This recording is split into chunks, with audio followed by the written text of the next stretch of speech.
What's up, guys? My name is Manny. Welcome to Reform Nerd, where we find Jesus in everything, especially anime.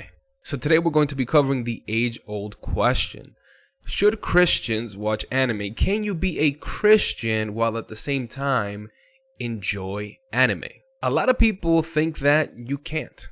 You can't be both. Yeah, crazy. I know. On this video that I want to go over with you guys to clear this up again. Can you be a Christian and watch anime? Recently, we've had many requests from our audience that would like us to cover the topic of Christians watching anime. Should they be avoided, or do believers have freedom to watch them? And if they do have the freedom to, are there guidelines to be aware of? So for Christians who are trying to find answers regarding anime, I have 3 thoughts for you to think about. Thought number 1, some anime can be triggers for sin. 1 John chapter 2, verse 16.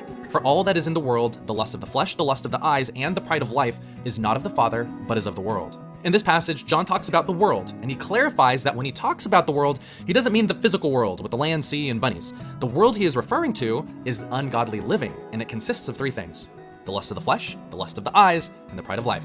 Where the lust of the flesh refers to fulfilling the sinful desires of your body, the lust of the eyes refers to the sin of covetousness and seeing things and wanting them, and the pride of life, which refers to the sin of lifting yourself up above others. So when it comes to watching anime, please note that the studios behind the animation want you to watch their shows. And sometimes in order to get you to do so, they'll include explicit themes that may bring you to a place of lust or pride. So if any anime acts like a trigger for you and brings your mind into a place that wants to sin, I'd recommend that you stay away from that anime. This is a perfect point, and this is one that I often make. And that is, you have to be mindful, know yourself, know what your proclivities are, right? Where you are weak in your faith, and discern which animes you can watch and which ones you cannot. And like he is mentioning in the video, right, these animes and these anime creators and manga creators, etc., right, they want one thing. They want you to enjoy their work and continue to watch it. So with that in mind, they're gonna look to present you with things that you enjoy, right? Self-reliance, like you can do it on your own. You can do it by yourself, right? They're gonna choose to put in potentially, lustful content, things that will drive you to watch the anime just because you want to see certain figures right on the screen. But ultimately, I think he is right on the money here. So far, it's not about you can't watch anime, is you have to be careful of the content that you watch, taking into account yourself and your weaknesses. It's like anything else, reading a book, watching a movie, etc. Some anime can be okay for others, but not for you. 1 Corinthians chapter 8, verse 9. But you must be careful so that your freedom does not cause others with a weaker conscience to stumble. In this passage, there was a conflict between 2 sides that was happening in the church, and it had to do with food offered to idols. Back in Corinth, there were temples that worshipped other gods, and food was being offered to them. And some Christians said that it was okay to eat that food, while others said it wasn't okay. Christians who thought that it was okay thought, yeah, this food is offered to false gods, but there's only one God. Those idols don't mean anything, so I can eat this food because they're really offered to nothing. And then the other side says, these foods are still offered to idols, so to eat them would be supporting those false gods. So this is actually a great point, right? Because again, it points to the fact that it's not about the anime, it's about you.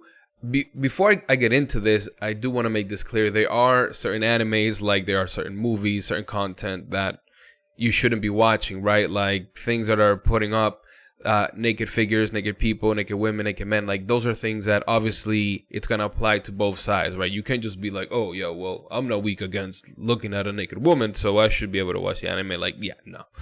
But to his point in here, there are some animes that some people may be able to watch and others may not be able to watch. Like, let's say, simple example, like somebody, struggles with drinking, right? And there's a certain anime that portrays drinking in a certain way that maybe causes them to want to drink a little bit more. So another example is, maybe you struggle with gluttony or something like that, right? There may be like a food anime that you may not be able to watch because it's just showing all of these like amazing foods, and it's just gonna lead you to want to eat, etc., etc. So this may be an anime that you are not able to watch, but that doesn't mean that another person can't. And thought number 3, some anime can be teachers of powerful life lessons. Matthew chapter 13, verse 34.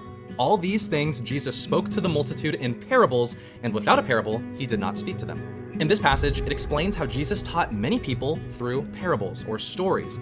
And I have to say, certain anime have taught me some valuable life lessons through the stories that they tell. And a lot of them can be rooted in the Bible. In this one anime I watched, a man's wife passed away, and she gave birth to their baby girl. And the husband was distraught and depressed, and he let his in-laws raise his daughter. And essentially the anime told the story of how he learned to handle the loss of his wife and how he accepted his role as a father to raise his daughter. And it was all filled with painful flashbacks of his deceased wife because his daughter looked just like her.